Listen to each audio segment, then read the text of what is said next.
Hello and welcome to Texans Talk Money. I'm Kyla, your host and a peer financial coach at Texan Smart. Every episode, we will be joined by another peer financial coach from my office, where we will be navigating all the roads on how to handle your money as a college student. So sit back and get your wallets ready to be Texan Smart.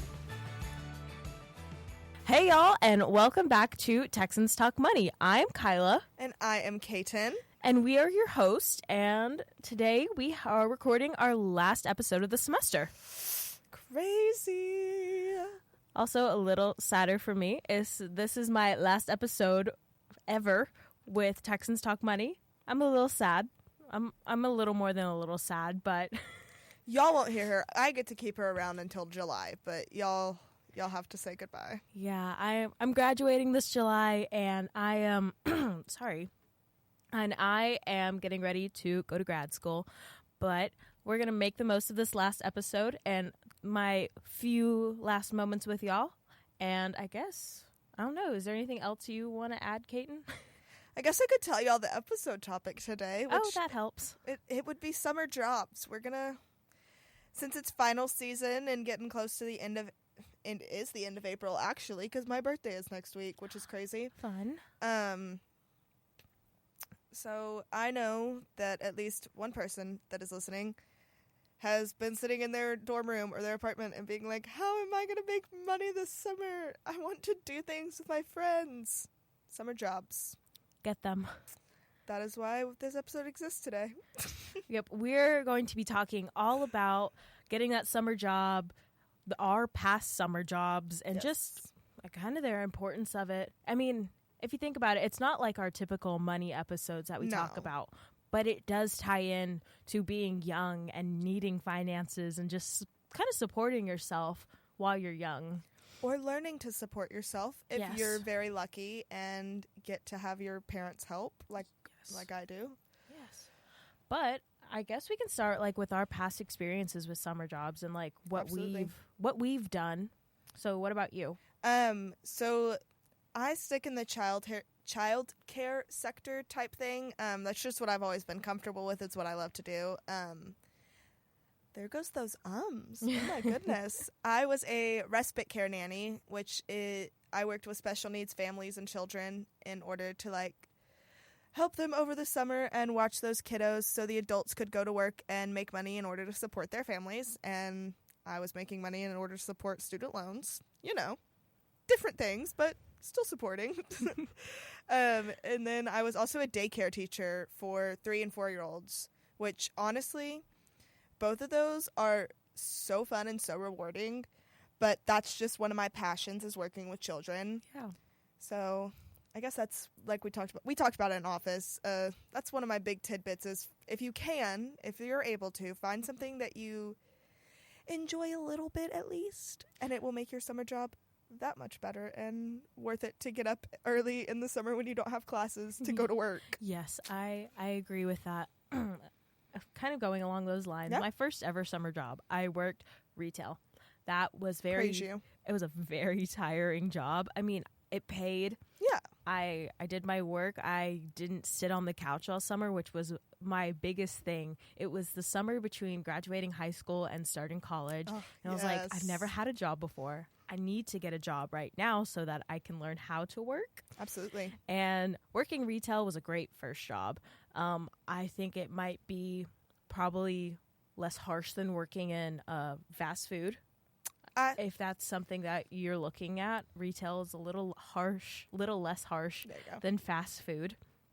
But that was my first ever summer job. It did its thing. I worked a little bit over the winter with it. It kind of continued itself, which was nice. But then the next summer was my passion summer job. I got to work for a winery back home, and for the longest time, I was like, I want to work at a winery and do marketing, like with agriculture, and it was great because they were an estate winery. And how I got this job, this will be like a great tip for anybody out there who's looking for a passion job for themselves, is I just reached out.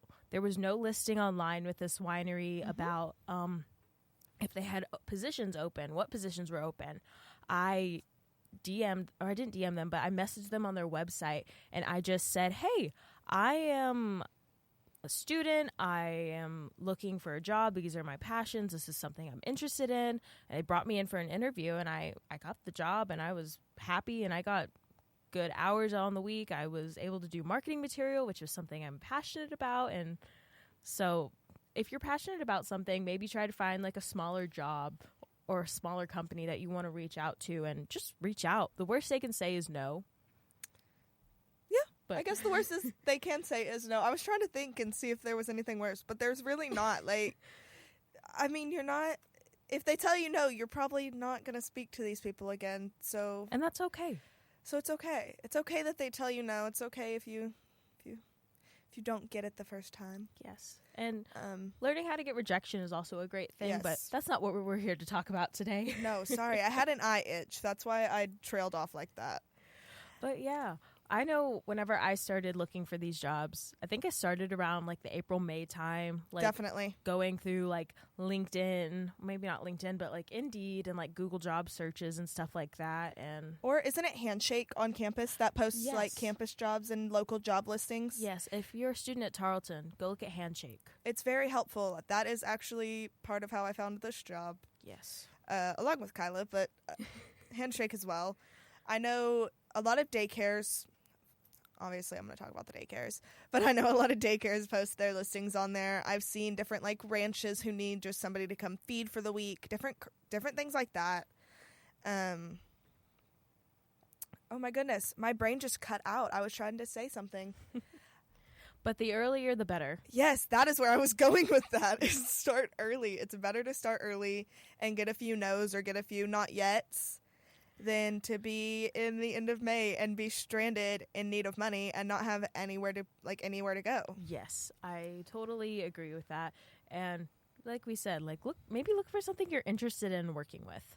And even if you can't find something you're super interested in or super passionate about, definitely make sure to look at your personal lifestyle schedules and your class schedules for the summer. If you are a summer class taker like I know I am, make sure you find a job that is not only aware that you have this summer class. I know that sounds daunting because you're like, well, what if they don't hire me? But you kind of want them to know so that way they can work with your schedule. And if they're going to be difficult to work with, they're probably not going to hire you for that job in the first place if they're already going to be irritated about you having a summer job. Yes. I guess irritated isn't the right word. Or conflicted about you having a summer job. Is that a better word?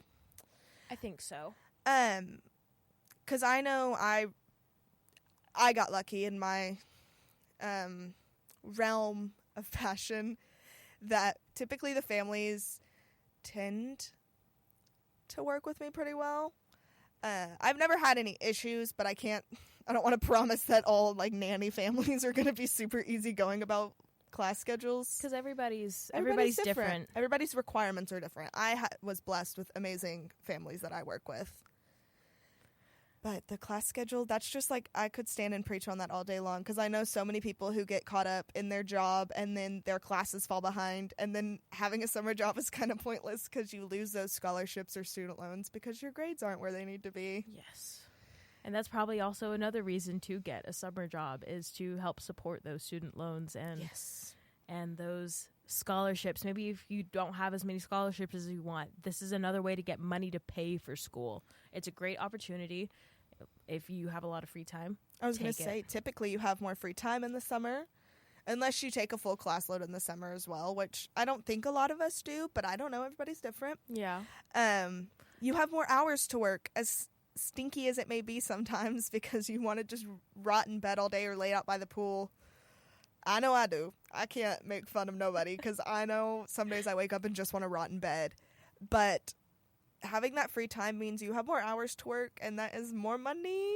And maybe those jobs transition through the fall if you're close enough to your school. Or if you're close enough, if you go to school at Tarleton, if your job is like in Stephenville, or if it's like a company that can transfer you, maybe you have time to like have a weekend job in the fall or in the spring. Absolutely. Or work after hours or after your classes, or just something maybe to have extra income, which extra income never hurt nobody. No, for real. I know that's actually what my roommate does. So we went back home last summer, and she worked back home most of 16 till we went to college. She's just always been a worker. But she worked at our hometown location at Chili's, and then they worked with her. They didn't transfer her to Stephenville. They did transfer her to Granbury, but still her job transferred from back home over the summer, and they transferred her down here, and so she didn't even have to hunt for a job.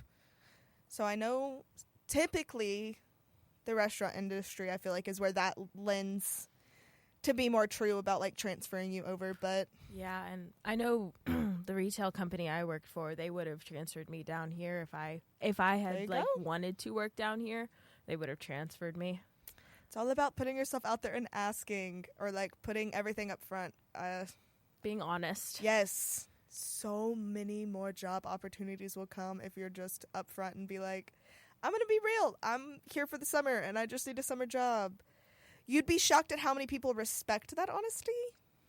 It's very sought after, I feel like. Yes.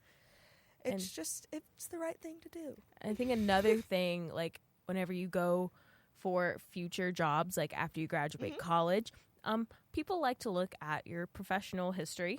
Yes. And having jobs and showing that you have worked is great for that professional history. This is something you can add to your resume. It's something that's going to support you in the long run, even if it's like probably not your favorite thing to do. You gain so many skills out of it. Or even if it's not super financially, like, what's the word I'm looking for here? Impactful financially? Maybe. I think so. I think I know what you're talking about. Not a big amount of pay, I guess. I could just use... Supportive? Financially supportive? Yeah, it's just, like, let's say you only make $7 an hour. You still made $7 an hour, and you have something to put on a resume that looks better than no job history. Yes. I know working for retail, you gain a lot of experience with working in high-pressure situations. Maybe working with people you don't like all the time. And you learn these professional experiences. And if you go into interviews, it's a great place to show off those experiences if they ask you questions about conflict. Oh, definitely. Or about... I don't know why conflict's the only one coming to my head, but like... Your strengths, your weaknesses. Yes. What you bring to the table as a team member. I'm just thinking about interview questions that I know I get asked all the time, like when you do the mock interviews for like FFA and stuff. Yes. Oh my goodness. Also, you are able to... I just lost my train of thought. It's happening bad today. I think it's because it's finals, y'all. Excuse us. Final season is apparently... It is upon us. Wrecking our brains. It is here. It is fast and furious. Let me be very honest. But I don't know if I have anything else to add talking about summer jobs. Am I missing something right now? I don't think we're missing anything. I know this is kind of a shorter episode. Yeah. Unfortunately. But it's still, I don't know, me and Kyla just felt like it was pretty important to get something like this out here. Yes. So, people are looking for summer jobs. People are looking for summer hires. I know so many people who are like, give me summer workers, because they're college kids, especially if you stay down here or you live back home in a college town. Yeah, I agree. They lose their kids who work throughout the fall, so they're like, please come work in the summer. Yes, they want people to work for them. There's a good chance that you will have a hire on. Like, yes, there's a really good chance for summer because people do look for summer employment. I mean, check anywhere online. I was going to say check online. I know I see people all the time, especially down here, walk into stores and very politely speak and ask if they're hiring, and if they are, what application to fill out. Oftentimes they are online, but coming in or giving a phone call sometimes leans you a little higher in the hiring process, I feel like. Yes, and it puts your face in their mind whenever they look at your application. And you stand out to them because you showed a bit of initiative there whenever you were going in, because you were showing that initiative that you wanted that job. You truly want to work, even if you're faking a little bit. And it's okay. Fake it till you make it. Another way to show initiative is whenever you submit your application, maybe emailing or calling the company or the business that you're wanting to work for and say, hey, I just submitted this. I'm making sure I don't need to do anything else before or like after I submit this application. Just kind of like showing that you want to work. Don't be embarrassed to reach out. I know that sounds crazy because I feel like in this day and age we're so worried about being bothersome to people. But I feel like people who are hiring and bosses and companies want you not to bother them. Let me make that clear. Reach out. But to reach out so that way they know that you're serious, and even if you are serially applying, they sometimes feel like you're more interested in that company or in actually working in that job. Yes. If you just shoot a little email or pick up the phone call or walk inside, I promise they won't yell at you. Typically. Maybe I shouldn't promise that. Most people are nice. Most of them are very nice. Shouldn't promise anything. They're going to like call up Tarleton, Texan Smart and be like, your employee told me that they weren't going to yell at me, and they did. So if they yell at you, that's not my fault. But yeah, and also if y'all need, I guess, career help, our office, it's not what our office is here for, but career services. I was like, we can send you in the right place. Yes, we can always send you to a department or an office that will help you find what you're looking for. Career services is exactly that help. They help with resume building. I think they do which is so nice.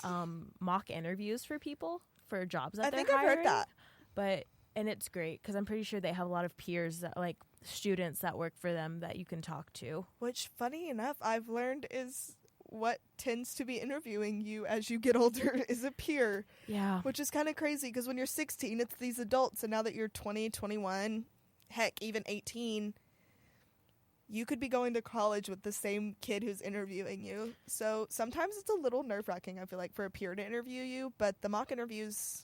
They're very helpful. So helpful. They help get those nerves out. They help prep you, add a little bit of confidence, and they're able to give you feedback on your interviews so that you know what to improve upon, maybe tips to like make yourself look better, like shaking hands, things like that. They can help with all those things. Or even ask your parents or your grandparents. Or a friend. Or a friend. If you have a trusted friend who you think is a professional-looking human being, feel free to ask them, I guess, too. I just know parents and grandparents have interviewed for probably countless jobs. They have that experience under their belt. And they're just wiser than us. Let's be real. They know more than we sometimes like to give them credit for, I feel like. Yeah. But I think this has been a great episode. I think we took something pretty simple and we got the information out there. Yes. I hope we successfully gave you all the information you were desiring by clicking on this episode. We hope our experience and our like past, I guess, advice has been helpful to y'all. Yes. And we hope that it helps y'all grow in your wealth and grow your savings with making that summer job happen. And when you get that summer job, come see us. We can help you budget all that money. Yes, and help you with all that income and making sure you're not wasting it because you worked hard for that. And you need to make sure that your money's going where it needs to be going. You worked for that money. Let's put it where it goes, where it needs to go. But I think this is all I have to offer, y'all. That is all from me. Well, this has been a great podcast, and I thank everybody who's been listening for, I guess, the past 3 seasons that this has been happening. That's crazy. But, yeah, as always, be well, be ready, be Texan Smart. Bye. Bye y'all.